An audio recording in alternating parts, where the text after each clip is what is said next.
All right. Hope everyone can hear me. Welcome to my top favorite items of 2020. I'm going to be going over basically in this video, if you're watching this live, hopefully, if not, when this is basically on my channel, I'm going to be going over my top 10 favorite items that I have personally reviewed on my channel in 2020. There's going to be a range of products that I'm going to be doing, and I'm going to be going over briefly each individual one. And then depending on how many people are in the chat or any questions that happen, if you guys want to know updates on certain items of mileage updates or what I've thought about them maybe since the review, you can feel free to ask. So I'm going to let this roll for a few minutes. I hope everyone's having a good holiday and is got hopefully some decent fun holiday plans during COVID with New Year's Eve coming up. So essentially, I'm going to be going over, like I said, my top 10 favorites. Some of them I can show, and I physically have them here on my desk, but there are going to be certain products that I cannot show you. So what I'm going to be doing is screen sharing and basically overlaying a video of my review of that item to show you in person so that you can see it, what I'm talking about. If you haven't seen that, I'm going to be updating the description below after this live stream is done with a full playlist of all the 10 items and my individual reviews for each. That way you can watch them at full length so you can get the full, info that you need about all of them, pricing, availability, all that kind of stuff going forward. So, all right, well, we got Jason here, greetings from snowy Minnesota. All right, well, hey, there's snow on the mountains in California by me. It is cold for me, but I bet it is a lot warmer than it is where you're at. So I appreciate everybody joining in right now. And I'll be getting into it just in a few seconds. So if you're joining the chat now, let me know where you're from and what the weather's like. And if you haven't seen my video already, are you doing the Festive 500? I am, what is this, day 6? Yeah, day 6 of it. I have 109 miles left that I have to do in 2 days. So I'm going to be splitting that up, I think, into about a 45-mile ride tomorrow and like a 60-mile ride the day after. Give or take a few miles, obviously, with the conversion from kilometers to miles. So I'm definitely sore and feeling it, coming back from that injury and kind of trying to get back into shape and jumping in basically head first, trying to do Festive 500 has been interesting, let's say. So appreciate everybody in the chat. We're going to get started in just a minute. And like I said, we're going to do my top 10 things. Dang, the Philippines. What time is it in the Philippines? It is currently about 5:17 Pacific Standard Time. I have no idea what time zone that's got to be then. All right, what's up from St. Louis? All right, and we got another California person there from NorCal. It's got to be even colder in NorCal than it is here. I think it was about 50, like low to mid 50s today. The wind chill was awful. I should have worn shoe covers today when I went riding. All right. So good morning in the Philippines. All right. So we're going to get started here. I got my little list on my phone. So we're going to be starting with the Garbrook Cage Extender. Now, this is a product that I've been using for basically the full year. And this is an awesome product for basically anybody who's looking to extend the range of almost any derailleur they currently have to accept a wider range gear ratio cassette. So this is going to be, in my experience and kind of what I've been recommending to friends of mine, is if you're looking for that mechanical budget mullet setup, even though this piece is kind of expensive for what it is, I think is the best way to go about getting a mechanical mullet setup, since essentially SRAM and Shimano aren't doing a mechanical version of what they're offering in their mullet setup. SRAM currently, if you want to do that 10 to 52 cassette for their mullet build, you have to get the Access ETAP Eagle derailleur, which is very expensive, about $750, give or take. And that is the only way to get that 52 or the 50 tooth capacity.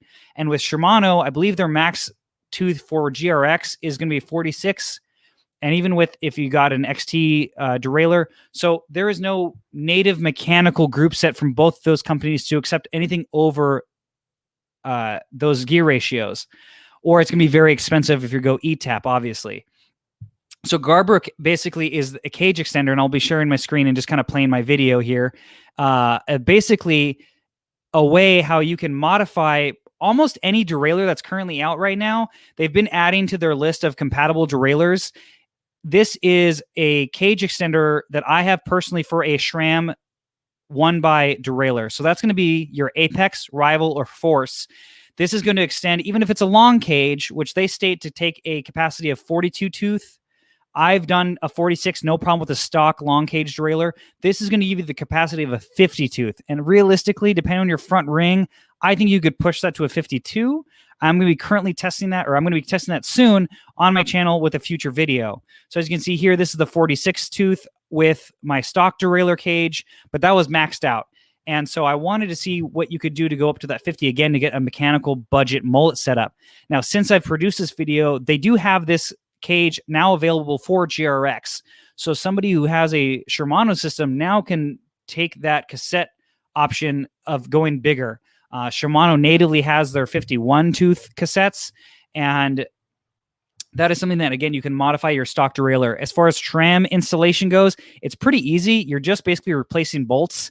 And it's really not that hard. I wouldn't say that it's a difficult installation, and they have a great video on how to do it. So I don't think that's something that you need to really feel like you have to be a top-end mechanic to install. But this is a great setup. It's shifted great. I think it shifts better than the stock cage because it's a billet CNC'd aluminum piece, so it shifts really well, and it actually did drop weight even though the cage is physically bigger, and the jockey wheels are obviously a lot bigger. And this system is going to come in at about $132, I believe, currently for the jockey wheels and the cage. Price probably is going to vary depending on what system you use, but this is also available for mountain derailleurs. So if you have an older, let's say 11-speed mountain setup, you can extend that range and just get a wider range 11-speed cassette because those are more readily available. Instead of upgrading the entire group set, you can just modify the cage and get a new cassette, which should spend a lot less money. All right, so now we're going to get into my next piece, which is actually something I haven't physically reviewed yet, but it's coming to the channel, so I wanted to put it in this list because this is honestly, I think, one of my most, not simple, but products that I'm excited to put on this channel, and I have it. I just don't have all the pieces to finish the conversion, but that is going to be the Ratio 12-speed conversion kit, and I know this is just a box, but essentially what this is a 12-speed conversion kit. And what that's going to consist of is essentially a new ratchet mechanism for your SRAM shifters, either mechanical or hydraulic. They do have to be the 11-speed shifters. And then a converter for a GX or above Eagle rear derailleur. So what that's going to allow you to do is simply replace the ratchet mechanism in your current shifter, which is very easy, and Ratio has a awesome, very simple tutorial on how to do this to get you that 12-position click. And then essentially they did a piece that's going to replace one of the pieces on the mountain derailleur so that it allows it to take the road pull ratio from the shifter. So it allows both those things to communicate like they used to when everything was 10-speed and a lot simpler. So this is something I'm very, very excited about. I'm waiting for my 12-speed cassette to come in so I can do this conversion. Now, what I'm initially going to be doing is doing this on the Garbaruk cage derailleur. So I'm not going to be using the converter block to see what the max tooth capacity actually is on that derailleur cage. If it doesn't fit the 52 that I got, because I wanted to push it to the max, then I'll pick up an Eagle new derailleur that does accept natively a 52 tooth and use this conversion kit. Now, they do have two different styles for this. So if you have a rear exit cable, like I do in my Cobalt Warhawk, or you have something where the derailleur cable comes out earlier in the frame, a lot of steel frames do that. They have conversion kits now for both styles. When I initially got this product, they didn't have it for a rear exit. Basically, that means that if your derailleur cable comes out of the frame, like at the end of your seat stay and chain stay area, the original setup didn't work with that style of frame or cable exit, but now they have a kit for that, and you can buy these pieces separately. So that's what I'm really excited to try out. So even though it's on my top 10 and I haven't physically reviewed this, I've heard great things. And honestly, this is something I'm super, super excited about because I think this is going to be a super big game changer, especially for bikes that are already natively 12-speed, like your mountain bikes, especially like your XC bikes, and want to just do a drop bar conversion. Now you can pick up this simple kit, which is very affordable. I believe this is 59 euros or 69 euros. I could be wrong. So not a whole lot of money. And you simply just get a set of shifters, again, whatever spec you want, mechanical or hydro, Apex all the way up to Force, or even red if you want to get some baller ones, and simply convert it to 12-speed. So that's something I'm super excited about doing, just not physically on the channel, but I will be updating the playlist if you're watching this later with this review once it's currently out, because I'm going to be trying it in a few different scenarios to give them some information as far as the company goes to see if it works with this cage extender. That's why they're selling this in pieces now, so that if realistically, if I was going to purchase it, I would be buying just the ratio shift mechanism to convert to 12 speed, because that Garber cage gives me that large capacity for a 50 tooth. All right. And also they send you a little mint cake in the box, which is cool. I've never had one of these, but hopefully it's good. All right. So the next thing on my list here is my Bryton Ryder 750. If you haven't seen that review, obviously, again, that's going to be in the description below with my new playlist. This is my new go-to GPS unit, and I've really loved it since it came out. I did get this unit pre-production, so before it actually was physically out on the market, Bryton contacted me and said they were coming out with a new unit, because I did reach out to them about an older unit that this basically replaced. And I've been super happy with it. This is a full color touchscreen unit that, in my opinion, really rivals the 800 series of Garmin's at a really good price point. I believe this was $270 for just the unit. And you can option it up with a heart rate monitor, speed and cadence sensor as well. But this has been flawless for me. Battery life is about 20 hours.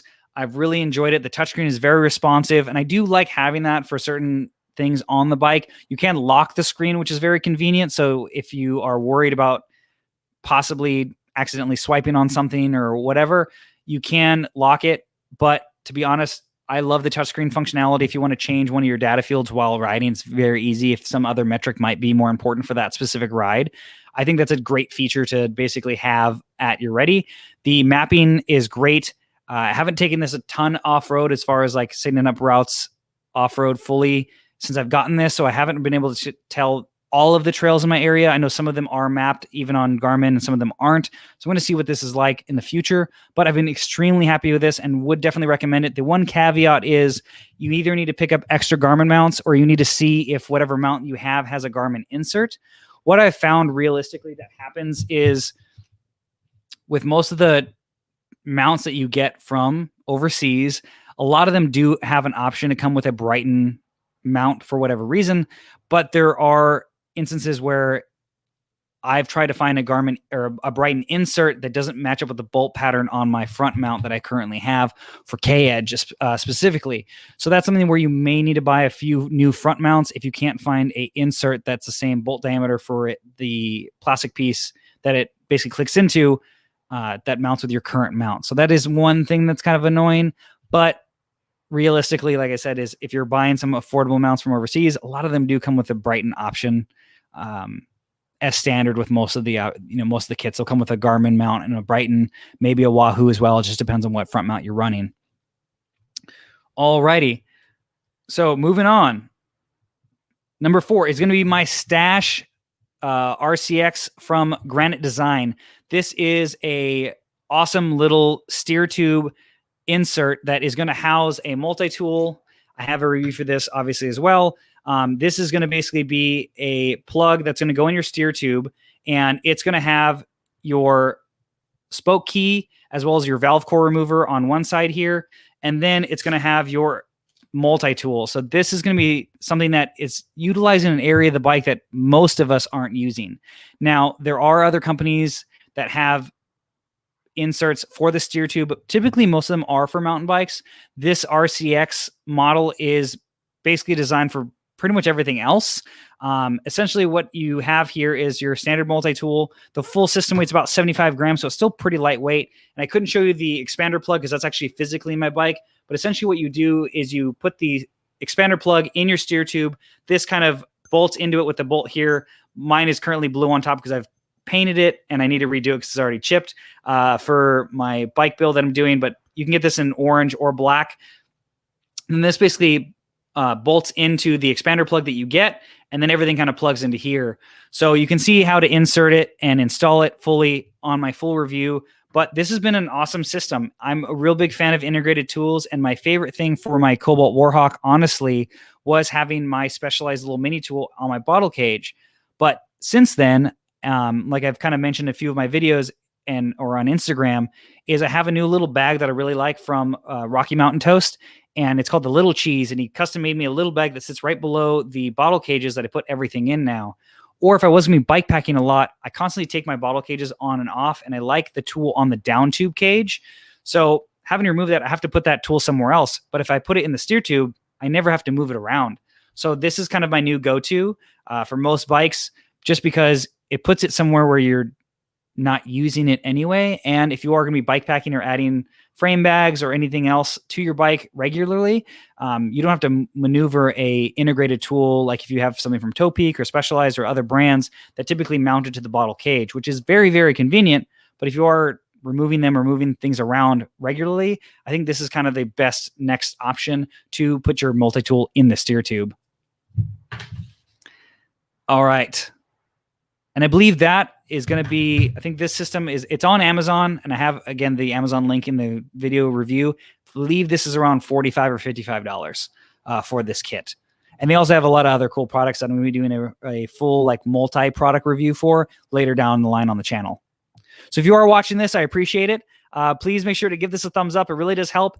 And for whatever reason, I looked at my stats recently, like apparently a lot of other YouTubers are, only 70% or 70% of all my viewers are unsubscribed. So if you haven't subscribed to my channel already, please hit that big red subscribe button. I'd really appreciate it. All right. So now the biggest item that I actually took off my bike for this live stream is my Scribe Carbon Gravel Wide Plus wheel set. This has been awesome. I have loved these wheels. These I just did a recent review for. I've had them for quite a while, and these are honestly a wheel set I can't recommend enough for somebody who's looking for an upgraded wheel set for their gravel bike. The specs are just insane, period. They are in a 700C, if I'm not mistaken, by a few grams, 18 grams, 16. They're right at $1,000, but they are 25 mil internal, hookless, 30 mil external. They come either through axle or quick release, whatever you need. They have every hub standard as well, so your Shimano or your XD for SRAM.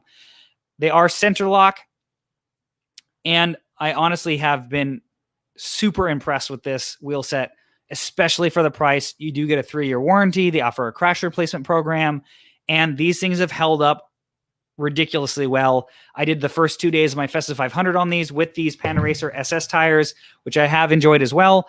And these wheels, honestly, I can't recommend enough. The spec on them is insane, especially for the price point, and they perform really, really well. I'm hopefully going to be getting a set of the 650 version of these as well as the road version. So I'm fully scribed out for next year. I have a future all-road cyclocross road build that's coming hopefully sooner than later on this channel. That will be a test bed for their road rim, so I can compare the difference with these and this rim shape versus their more aero rim shape as well, and their 650 wheels that'll be going on a different bike. So this is something, if you haven't seen Scribe or if you're in the market to upgrade, they do have aluminum wheels as well that are very, very affordable.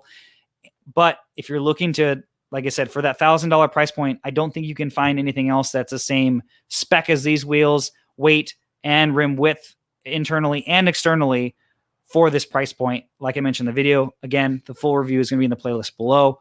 But these are killer set of wheels that I don't think you'd be disappointed with. All right, and let me just, before I get going on, we got those. Yeah, so these discs, Rick, these are, I always forget the brand name on them. They're the AI2s. I forget. Someone probably is going to comment what they are. These are like the well-known 6-bolt Weight-weenie rotors. Honestly, I've run these for quite a while. Now, they don't necessarily last as long as a bigger rotor, but I've never had a lot of problems with these. But for my 650B wheels that I'm currently running, I do run like XTR rotors that, you know, typically that wheel set I'm going to be doing longer descents with higher heat. These are going to be my, you know, road / all road / like more tame gravel, but I've never had these, you know, fail on me or do anything catastrophic. But they are like super light. They're like 68 grams or 70 grams, something, or I think they're actually rated on here. 73 grams for a 160 rotor. Now, obviously, with the 6-bolt adapter, it's going to add weight to it because they don't have a center lock version of these, but they've been pretty good for me. But they definitely don't bite as good as the XTRs, for sure. All right, so next we have my Dynaplug racer, which I don't physically have on me because it's over there. It's in the bike. It's in my saddlebag. But that is something I've been really happy with. That is a product that essentially is my bacon strip replacement. I don't think I can ever go back to full bacon strips.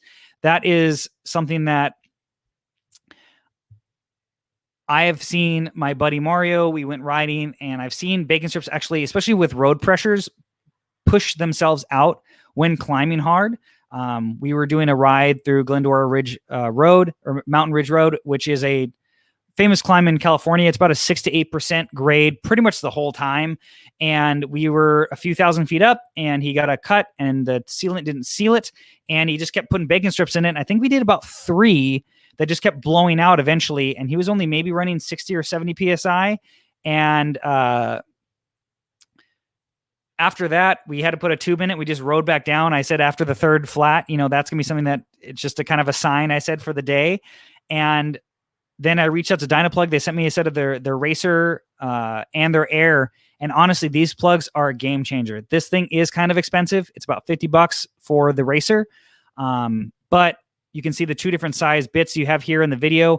That's going to be basically for your smaller punctures or your wider punctures. But these things hold because a little aluminum tip at the end basically bites into the underside of the tire so it can't pull out. And when you keep riding, the material they use just kind of flattens into the rubber and slowly wears into it. And I had a tire that I did Dynaplug eventually after this review that I did ride on for quite a while. And honestly, even sitting on my wall for a while because I didn't use that wheel set, it never leaked on me after it was plugged. And I rode home. It was actually on a Century ride where I finally got a flat, or the sealant didn't plug. I Dynaplugged it, rode it for the rest of the ride, and then basically that wheel set sat. I figured it was going to leak from where the plug was, but it never did. And so these are definitely a worthwhile upgrade for any biker out there that's running tubeless. Again, it is pricier than a bacon strip setup, but it is a US made product from a US company. And I can't, recommend those enough. It's just super convenient and easy to use. And I've been super happy with it. The Air, I will add to the playlist as well. It's a little bit different setup than the Racer. It's a little more expensive, but it has a built-in piece to add a CO2 cartridge. So you can actually inflate the tire as you plug it if it's a real bad cut. But the Racer is something I would just kind of bring no matter what you're riding. And it's worked well for me. The Air is great if you don't like carrying a hand pump with you. That's a convenient feature to it to replace your CO2 inflator. And as you can see here, that plug just instantly sealed it up. And even with the tire on the upside, which typically you would want to rotate it, it plugged fully even with the plug on the upper side and not letting the sealant kind of plug around it. So those work really, really great. All right, I'm gonna pause that there. And there we go. There's the rotors. Yep. So those are the ones that I've run. Like I said, I've never had issues with them. I've worn out one. It was a rear on my Varco when I initially built it that I did replace, but they work pretty well for me, to be honest. And again, I wouldn't put it on a hardcore gravel build, but I have seen XC mountain bikes that guys that are trying to get super weight-weenie with it, that'll run those. But again, I've never had a major issue. Do I have to kind of manually tweak them as I go because they might warp a little easier? Probably. But again, for the money and the weight, I think they're usually around $25 a piece. And for that low of weight is really good. But again, it's going to depend on the bike that you're going to be running it on. All right. And the next thing I cannot show either, that is my Cobalt Warhawk. That is my monster carbon gravel bike that I put on this channel in a mini build series that I've been super happy with. I'm going to be working with Cobalt in 2021 as well. That cat's out of the bag. If you're watching this live, you're getting the exclusive here. That is going to be the bike that I'm building with another model they do offer as like an ultimate all-road cross / like gravel racer build. It doesn't have the same clearance as the Warhawk. It has a few different features. The geometry is a little different. I think it's going to be kind of the ultimate bike for the roadie who wants to get into cross and maybe a little bit of gravel or race gravel. I think is a thing now where it's got a little less tire clearance. I'm going to only be running it on 700s, but it's going to be, I think, a great option for somebody who may be looking into like an endurance road bike or a cross bike. And this kind of, I think, melds both of those genres well together. So that's really where I'm going to be trying to build it. Again, still at a decent budget. There may be some baller parts that some companies shoot over to help me, build it up. But overall, I think it's a pretty reasonable build for what I have spec'd right now. That's going to be a nice bike. Going to be doing a different paint job. It's still going to be in the locked in color family, but I'm going to be taking inspiration from let's say a little more retro of bike, and you'll be seeing that later down on the channel. But it's going to be a fun build, I think, and I think it's really going to be a great option for those, again, who aren't looking for something crazy as far as clearance goes, because maybe the gravel where they are isn't super crazy, and they just mainly want to ride cross and maybe have a little bit more clearance than most cross frames that are out. So that is going to be a new build that I'm going to be doing. Similar part components that are going to be used. Basically, my gravel, if you've seen the build series, I have a gravel setup and a road setup for this bike. For the Warhawk, there's been a few things that are going to change out, but basically the road setup is going to be what I'm going to predominantly use on the new build.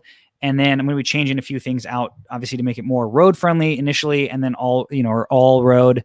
All these terms are very, very loose at this point in the year with everything that's been coming out. So I do have a coupon code I will be updating the description with. If you are interested in picking up any of the Cobalt products, especially the Warhawk, I do have a 25% off coupon code for that brand. And I've gotten some great DMs for some cool custom builds that a few people have done that have picked up that frame since I've done the reviews that I've really enjoyed seeing. Different build specs, different price points, but they've all been really fun. But again, I've been super happy with it. If you watch the full review, there's a few things I would change if I had control over the design and a few things about the bike, but overall I've been super happy with it. And I'm excited to keep riding it until there's a replacement maybe in the future. All right. So then we're going to go on to the group set that I've been very, very happy with, that I did a full review on. Again, all these are going to be in the description below, is Advent X. This has been a surprising group set. I have this derailleur because hopefully everyone in this live chat has seen my DIY backyard paint job video and knows that I took the Poseidon Redwood apart. So I have components laying around. So this group set has been shockingly good, and I've been really happy with it. The innovation that they've done with this and the ease of use, the fact that you can get a road shifter and a mountain shifter for the same derailleur, and they both talk to each other natively without any crazy modifications, is awesome. The clutch in this is something you can turn on and off, which is something that the Sensa group didn't have a clutch in the rear derailleur. If it did, I didn't notice it. Maybe it's just kind of stiff, but you couldn't turn it on or off like you can with this. I wish this was natively accepting a bigger cassette than it is at the 48, so you could do a 50 tooth, because there are a handful of 50 tooth 10-speed cassettes that are out there. I'm going to be testing that out for myself with a cassette very, very soon, so make sure to turn notifications on if you haven't already. But this group set, honestly, is surprisingly good. The road shifters, like everybody probably is going to say or has seen on my review or any other reviews for Advent X, they aren't the most aesthetically pleasing thing, but they function well. They shift hard. They shift firm. They're very positive in the shift for the road shifters. With the mountain shifter, when I noticed this, and I did mention this in my turning my gravel bike into a 90s mountain bike video, the mountain bike shifter, maybe it's just me, is actually super, super light for the throw to go up the cassette into your easier gears, to where it's almost too easy in my aspect, to where it clicks more firmly when you're going down the cassette. So that's something that, again, maybe it's just me. I haven't had a mountain bike personally or owned one. I've demoed a few and had a few that for a few weeks, but nothing like this. So I definitely would recommend this group set if you have an older mountain bike, or if you're just having too many issues, or maybe you have a budget 11-speed setup. Going 10-speed isn't a bad thing. With mountain or gravel or whatever, those few gears you're going to miss going from 12 to 10, realistically, when you're shifting off-road, you're changing your cadence so much, you're usually clicking for a few gears regardless. So I don't really notice the difference as far as gaps in the gears with Advent. I just noticed that I wish on a few really steep climbs with my Poseidon Redwood, which is not the lightest bike out there, I wish it had a 50 tooth option just for a few of the punchy, 15 to 20% grade climbs that are around my area. I'm not physically where I'd like to be, and the bike's kind of heavy. So I think that would be a great update for maybe the next gen. But again, I'm going to be testing this out because I know one of the watchers of a live stream previously mentioned that the Marin Gestalt comes with a Sunrace 11 to 51 cassette, and it's the same Advent X group set. So I'm going to be trying it with my 50 tooth cassette that I have as an experiment. So again, make sure to be watching the channel because I'll be putting that probably in one of the parts of the gravel biking to my 90s mountain bike series just to test this out.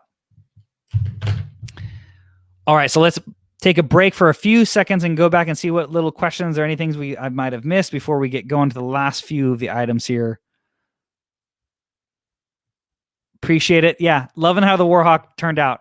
The color is awesome. It's actually, if anybody's painting their bike, that is actually Didspade. That's Didspade, Spaceberry. It's a crazy, heavy flake metallic, like color changing chameleon color. Really in love with it. And then some custom gold decals that I did get locally from Decal Spec. I'm hoping that I can work with them for the next build and show you guys how to get custom decals for your bike. Very, very easy. They're easy to work with, and their turnaround times are great. Let's see here. Do you feel the dual wheel set, both road and gravel wheels for a single bike is the way to go? Honestly, I did do a video. I don't have it in this playlist that I'm going to be putting in this video, but it's basically something that I did a quick video on, like how a gravel bike is as a road bike. There are some pluses and minuses to it. But if you watch my few videos on how to simply set up both wheels, so it's a simple swap between the two and you're not having to constantly adjust your calipers for your rotor distance or your shifting, I honestly think it's the way to go if you spend a little bit of time and do a little bit more work to simply do the swap so that it's just a wheel set change, not an adjustment and a wheel set change every single time. If you want one bike and you have limited space, obviously carrying one extra set of wheels is a lot less space than a whole other bike. Which means for most people is you can budget, especially if you go with something like the Scribe wheels, you can budget 2 nice wheel sets and one bike and have a nicer setup, or just 2 kind of middle of the road, let's say alloy decent wheel sets. So you can have the versatility on that bike and not spend as much money out front. Gravel bikes, I think, are the most versatile bike where it's almost that N-1 because they can really take over a road bike. They can be a great commuter as well, winter bike, rain bike, and obviously gravel bike. I think the Warhawk, having the clearance that it does, really lends itself well to a wider range of capability because it does clear up to a 50C 700 tire, as well as a 650 by 2.1 stated, but I put 2.2s on there with no problem. So I think that is something that, again, if you had one bike to rule them all, essentially, I simply have put on some 700C wheels with a 35C tire for my Fiesta 500 road rides. Now, is it as fast as somebody with like a traditional road bike with some 28s? Probably not. Is the handling the same if you're doing a lot of canyon carving? No, it's a little bit lazier, but you got to kind of learn the bike and the handling aspects. But overall, it's kind of that great middle ground. So it's not going to be great at anything as far as road bike wise, but it's going to be good at gravel. But again, that's where this new build that I have coming is going to be more of that road oriented thing where if you're somebody who doesn't need or care about running a 650B wheel and they just want a little bit more road tire clearance, well, yeah, run it with a 32 on your road rides with your buddies. And then if you want to crush some gravel, put some 40s or 42s on there and you'll be fine. It really does depend on the area. And that's why I wanted this second build, and I'm working with Cobalt again to do that, to show you kind of both sides depending on which way you lean more.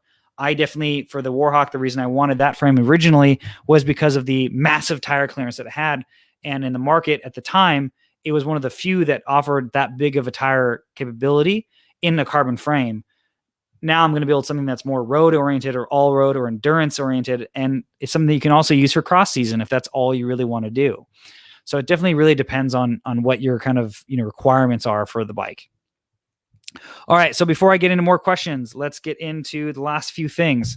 This is something that I know seems very, very simple, but they're actually both from the same company. So I'm going to be showing them both to you at the same time. Is going to be the original free range pump holder. This is a neoprene holder for your pump with a shock cord system to wrap around your bottle cage. I think this is the simplest and best way to hold on to your pump, especially if you have multiple bikes. I did a video on this, again, that'll be in the description below on the playlist, where this is honestly my favorite pump for both my bikes, my gravel and my road mode of my bike. It's definitely not the best for both. It doesn't go as fast for the road setup, and it definitely takes longer than the larger volume of this Lezyne pump with the like 650B setup. But it's kind of one pump to rule them all, in my opinion. And this little system allows me to not have to mount or buy a secondary bracket for this pump, because realistically, I don't always want to carry a pump with me. It's only going to be on the longer rides. Usually I carry a CO2 and a CO2 pump head, but if I was going to do like a Century, I'd probably bring a pump with me. So this is something I can easily throw on the bike last minute or swap between bikes and not have to buy multiple pumps or multiple brackets. And this shock cord system, which I really like, they do sell by themselves, because if you look at here, let's see if this can focus. There's basically two systems for locking this in. So you're going to simply hook it onto here. So no matter what, this is going to hold itself. And you have these little rubber pieces here to go against the frame so that it doesn't slip on you, as well as this piece that locks in. You can actually squeeze it to adjust and pull it. So essentially you have a lock here and you have a mechanical kind of hook here. So you have basically a two-system fail-safe when using any of these shock cords. And I reached out to Original Free Range saying that, like, hey, I want to do a video, which will be coming to the channel, of how to upgrade any of your current bike bag setup or bike packing setup with all of these. They do sell multiple different kits, different lengths. So if you need a really short one, I lost one there, or a longer one, he has different styles with these T-bars, if that's more convenient for you. And again, another hook system. So such a simple product that can be so much better than your standard Velcro for most of your bag setups. This elasticity that you're going to get in these bands are going to give you that basically movement you want in the bag without it slapping around or causing as much friction on your paint or your frame with a traditional Velcro strap, which is most likely going to wear through your paint or protective film or anything on your bike a lot faster than the shock cord will be. As well as, again, these little rubber stoppers are really great because they are going to stop something from rotating, as well as it does add a little bit layer of protection for critical areas that might be higher friction for your bike to wear through your paint.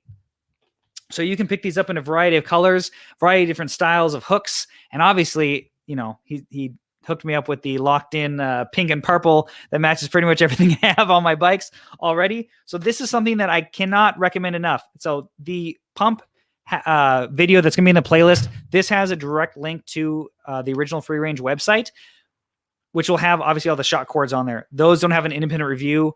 I did mention them in my how to mount a machete or a growler to your bike. So they are mentioned in there and you can see them more at length. I'll add that to the playlist after this video is done airing.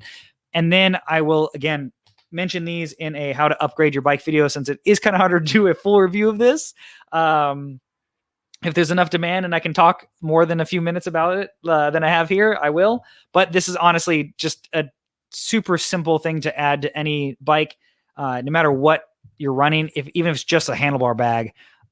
These are something that I just keep at the ready because they come in handy more so than you think, depending on what kind of ride you have going. So that's going to be it. That's going to be my favorite top 10 things of 2020. So I hope everyone's enjoyed this, but don't go away just yet. We're going to be doing, I'm going to be going through whatever questions are currently in the comments. And if you have more, please add more. So let's see here. What's the difference between the regular Advent and Advent X? I have the former. Is it just weight? I wouldn't know this without looking at the website offhand. All I know is for Advent X, it is 10 speed. It is clutched. It does have the 48 tooth capacity and the 48 tooth 11 to 48 tooth cassette. You can run that in a trigger shifter or a road shifter. I don't know what the original Advent was. I want to say that's 9 speed, but I could be wrong. Can you use Advent X with a SRAM 10-speed shifter? I don't know. I haven't tried it personally or looked into it. I've heard a few people comment that they think it'll work. The shift mechanism for the actual road shifter is different because it's 2 paddles. So it's not the same double click. So I don't think it would work. It makes more sense for Shimano, but I don't know. I'm not a super big expert with pull ratios. But I haven't personally seen that. But make sure to shoot me a link if you find this working on somebody's video. Put it in the comments below, and I'll totally watch it and try it out. Order the kitchen sink bar with the loop from Redshift. Awesome. Todd, yeah, I hopefully I'm going to get one of those for review relatively soon. I've loved all the Redshift components. And the kitchen sink bar is something that eventually, if I drop bar the Poseidon Redwood, that I think is the bar I want to try on there first. But you know, it has kind of, like they said, the kitchen sink thrown at it. It has basically all the options. It's got the arrow hoop. It's got the rise. It's got the flare. Super shallow, short reach. And I'm really excited to try it. Damn, Malaysia. Freaking hot here. So Moon's Adventure, wolf tooth for a larger cassette. I have tried that, and I have noticed a difference with the Garbrook versus the wolf tooth. I did a little bit of a mention of this in the review for it. The wolf tooth is definitely the cheapest option by a long shot, but especially with those cassettes that are going to have the 10 or the 9 as your last tooth on there, you might have an issue with the derailleur cage sucking up too much and not getting into the lower teeth like I did. I did run it for quite a while. It didn't shift as good as the Garbrook stuff did or as consistently, but it did work. But I did push it past the capacity they stated. It did work fine with the 50 tooth, even though they say it doesn't work all the way up to that. And since you are essentially moving the derailleur away, you're adding a flex point. So the wolf tooth adapter is the best. Don't get the knockoffs because those are usually a softer aluminum, but essentially you're adding more leverage to the derailleur, so the shifts aren't going to be as crisp. Since the Garbrook is replacing your lower cage and you're directly still mounting it from your derailleur into the frame set, shift quality is going to be better kind of no matter what because of that. But it just really depends on the performance and how in tune you are with your bike for that. Appreciate it. Yeah, I'm super stoked on how that bike turned out. I just, like I said in the video, kind of winged it. And again, painted with Rust-Oleum cans. I wanted to do like ultra budget DIY, go to Home Depot and try to make your bike look rad. And I'm really happy with how that turned out. Totally welcome.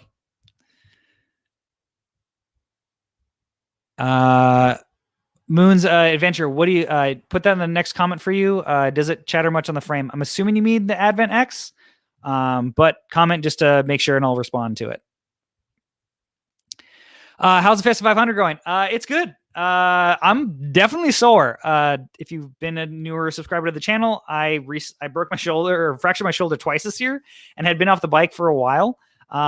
So I'm definitely not in the shape that I'd like to be for it, but let me pull it up real quick. We're doing it live. For Strava, I am currently 327 kilometers out of 500 kilometers in. So all you who know kilometers, you know what that means. As far as my rough math, that basically puts me at, I believe is like 107 miles left. And I have 2 days left to do it. So I'm definitely sore, definitely a little saddle sore, to be honest.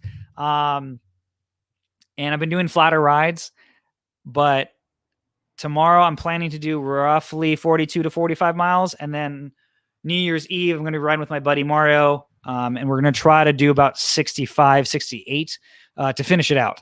And so in theory, as long as I don't have any crazy mechanicals, should be fine to do. It's going to be a slow, long day, but I've never been able to complete it, have the time to do it. Obviously, as most of you know, this is my full-time gig, even though it doesn't pay the bills even close yet. But it's the time to do it because I can. So do my best. And I've been appreciating everybody else who's reached out via Instagram or like give me like, hey, you got this or whatever when I've been posting stuff about it. I know there's people who do, 500K almost a week, or whatever. And so it's just me trying to get back on the bike, get re-inspired and, the craziest crash course to get back in shape that I can, and then see what happens. Hopefully with this new year and the new build, I have some long distance bike trips I really want to do. And so this is kind of my real wake up call to see what it feels like to do, 40 to 60 miles a day, pretty much in a week straight, to kind of see where I need to work on as far as, training for this big ride. I have hopefully able to announce to everybody on the channel in about a month or so. Let's see here. Would you use a 90s mountain bike for bike packing and the bike touring? To be honest, I mean, with bike packing now, things are so modular that like you don't need, rack mounts or anything. You could bike pack on a road bike. It just depends where you want to go. If you want to ride off road, obviously you need a mountain bike or a gravel bike or something that's more capable, or you just got the skills to pay the bills and you can handle, crazy terrain on a 28 mil tire. So I really think the bike is just dependent on the terrain that you want to go on and what's comfortable for you. If you got something that works and that fits you great and you want to go long distance or carry camping equipment, get bags for your bike. I've done plenty of reviews for the Kai Venture bags. They do a lot of cool stuff if you want something really cool looking. But just get bags that fit whatever you have. If it's the style of bike that works in the terrain that you want to go on. I'm building that Poseidon Redwood. It's kind of my flat bar, rigid 90s mountain bike, because a lot of the terrain where I live, it's still under biking slightly, but it's in my skill set. Even if I had a full suspension mountain bike, there's still trails that, yes, the bike would be more capable, but I'd probably be too nervous to go down. But I'm building that bike for, more off-roady bike packing. My Cobalt Warhawk is a killer bike packing bike. Just depends on the terrain and what's more necessary. The Redwood does clear more of a tire, a more aggressive tire, and bigger volume to where if that's what's needed, I would ride that bike. But as far as mounting options, they're both very similar. The Redwood has a few extra mounts compared to the Warhawk, but it just depends on the terrain you're going for. But you can basically ride anything. I've done a bike packing trip where there was some guy that, was on like a 90s rock hopper with a basket on the front and just stuffed it full of stuff. And he almost could barely not even see over the basket, but he rode the whole 100 and whatever miles we did. So it really just depends on skill set too. Appreciate it. Oh, does a pump chatter using that system? So no, the nice thing is with the neoprene, he does put this kind of like almost rubberized coating here to go against whatever you're on. And then again, since you can cinch up this shock cord, I wish I could show it to you on the frame. It's just hard. You have to watch the video. You basically wrap this around your bolts so that this sits kind of flush against your frame, between your bottle cage and your frame set. So I've never heard it. Again, between the neoprene and the shock cord with the rubber stoppers, I've never had it make any real noise that was audible that I noticed. So yeah, if there's a lot of rain, I could see the neoprene getting soaked, but this is a super snug fit to where I wouldn't really worry about that. But again, it doesn't rain a ton in California. When it does, I usually don't ride. It's not because I don't necessarily want to, but I don't have a bike set up for it. I don't have fenders on any of my bikes. All I have is like a ass saver. And when it thundered and stormed like crazy the other day, I don't even have rain gear to go ride in, comfortably. So that's something that I don't think would be a big issue with this setup. Alrighty, so I'm going to let this ride for about another 10 minutes or so. So if anybody has any questions, please feel free to put them in the comments below. I will do my best to answer all of them. But yeah, super excited what's going to be coming on the channel. To be brutally honest, since you've been watching almost this full hour, I appreciate all 51 of you currently in here. What's going to be coming up next is tomorrow. I'm going to be doing a small update video on what my actual bike setup is for the Festo 500 that I've really liked, especially because I am sore as hell right now, and a few changes I did make after the first 2 days. And then after that, it is going to be New Year's. I'm probably not going to be posting a video that day unless I can get something else done. But the other two videos I have are going to be a top 5 upgrades for your gravel bike under $450. Everybody seemed to like my under $100 option, so I had to go up a price point, obviously, to mention some other items. That video is almost done. And then hopefully, if everything comes in on time, my next part of my gravel bike into a 90s mountain bike is going to be coming out, where I have a lot of really cool upgraded components for it to upgrade a few areas of the bike. I'm going to be adding a dropper seat post on it, so I'm pretty excited about it. Never had one on the bike permanently. I did install one on my Poseidon X, but I couldn't run it because it changed my fit so much. I just wasn't comfortable, but this one should be dialed and perfect. Really excited about how that's going to change that bike out. I may be also switching it to a 29er setup eventually, to see what that's like compared to the 27.5 on that bike, because it does clear a 2.1 stated. I'm going to be pushing that a little bit, but we'll see what happens. Let's see here. Bill, hey, I got my original free range stuff for the holidays and it's fantastic. Thanks for recommending it. No problem, Bill. Happy that you're enjoying it. Again, it was just it's one of those, like, you see it and you're like, I should have thought of that. So real excited about it. Again, just one of the simplest products I've gotten this year, I think. and just dumb simple, but this is a permanent fixture on whatever bike I'm currently riding pretty much. All right, long-term review of the Ride4 Aero bolt-on bars. So those, honestly, I haven't used it a ton since my review. I did put it on for a Century ride that I did as just an alternate option. I did like it for that. But essentially, I really only will mount them to my bike if it's going to be an endurance ride. Now, the one setup I do want to try, since I haven't, is on my flat bar Poseidon Redwood, is throwing those on for the road miles getting somewhere. If I was going to do a longer bike packing trip that maybe had some road sections, I think I would definitely put it on there to see how it is. Like I mentioned in the video, I wish it was a little bit longer, pretty long torsoed. So even with the correct fit and bar and stem setup, I always felt like I wanted to reach farther out. So it made me feel a little cramped. It may be something I had to just get used to, as well as I don't have those grip tape inserts on mine. So I might have to make some, but I still have it. I just, put it on when I need it. But it's something that eventually I want to make a video on. Is this, the setup for your mountain bike? Because I think that's where it makes a lot of sense as well. But I still have it. I really want to try their alloy one because I think it's a little bit wider and it looks a little bit longer. I'm hoping to get one of those once they have some more in stock. I've reached out to them, and hopefully I'll get one of those as well. Yeah. They, again, all his products have been super cool. Have another product from him that'll be coming to the channel as well. They'll be reviewing soon. I tried fender for the front fender doesn't go low enough to protect the chain set.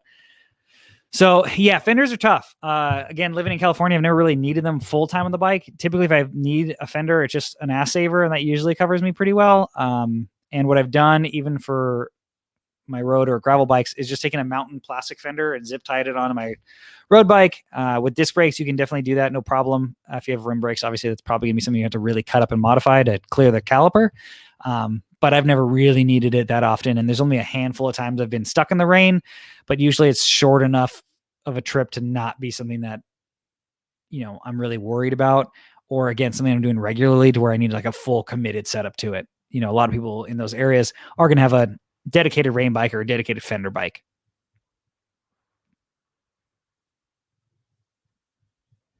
Hey, I appreciate this. Yeah. So everybody, again, we're wrapping this up. I'll still take some comments. But I have to plug it because it does help. Is, again, this is to be, very transparent. This is the only way I'm making money currently, and it is not enough to pay my monthly bills. And so what I do offer is my Patreon to help support the channel. For my top 2 tier levels, I do a one-on-one Zoom consultation every single month, either in 30-minute or 60-minute, depending on the tier that you're at. We can discuss anything. I've helped guys do, pick between 2 bikes so they didn't want to, weren't sure which to buy. Craig, we have in multiple talks about a lot of different stuff. And if you just want to hear from someone who's unbiased to help give you an opinion on anything, I have a bike fit, I'm bike fit certified, have a background in that. I've worked in the industry at every single level. I've done sales, I've managed a place, I've done marketing for a cycling company. I've kind of seen it all in different aspects to where I have a very unique view, I think, to where I want to help you, especially because honestly, cycling is really confusing and very, very technical.